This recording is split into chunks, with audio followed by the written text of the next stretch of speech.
এখন এমন এক পর্যায়ে আসছে ফিলিস্তিনে এখন নিজেদের দেশে রিফিউজি। তবে আলহামদুলিল্লাহ ফিলিস্তিন পরাজিত হবে না। সবাই জোরে কোন আল্লাহু আকবার। জেরুজালেম নিশ্চিহ্ন হবে না।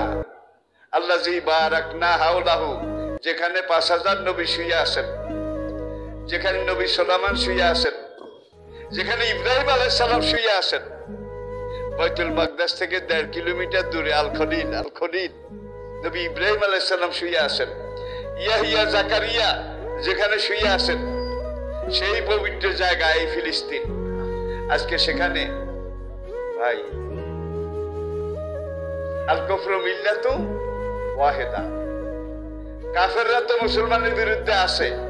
2 সপ্তাহ আগে জাতিসংঘের যে ভোটাভুটি, যুদ্ধ বন্ধের যে ভোটাভুটি হয়েছে, সেখানে 10টা মুসলমান দেশ ইহুদিদের পক্ষে ভোট দিছে, ফিলিস্তিনের বিরুদ্ধে ভোট দিছে।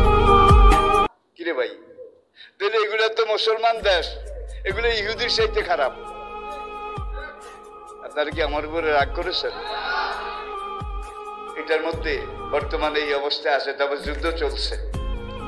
5 ওয়াক্ত সালাতের পরে ফিলিস্তিনি ভাইদের জন্য আমরা দোয়া করব। আমরা বহু দূরে, আমাদের আয়ত্তের বাইরে, পাশে যারা আছে তারা সহযোগিতা করতেছে আলহামদুলিল্লাহ।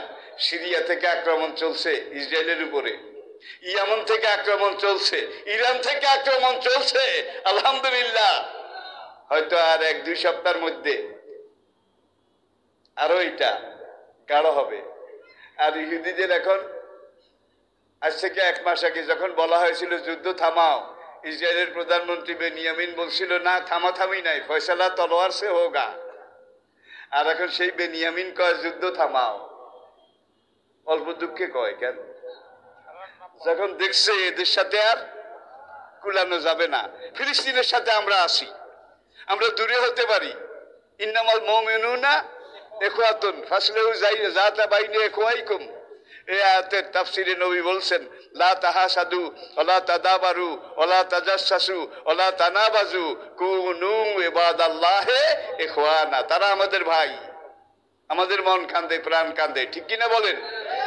আর সিন্ধুকে এটা যতই টোকাইছে, এটাকে আল্লাহ আল্লাহর জায়গায় আল্লাহ হেফাজত করেছে। নবীদের শান, নবীদের তবরক বলেন, মুসার লাঠি, সুলাইমানের লাঠি, এগুলো সহজ জিনিস মনে করছেন?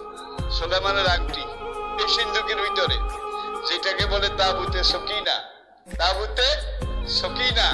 আলহামদুলিল্লাহ আমরা আল্লাহর রহমতের আশা আগেও করেছি, এখনো করছি। ফিলিস্তিন ছিল, ফিলিস্তিন আছে,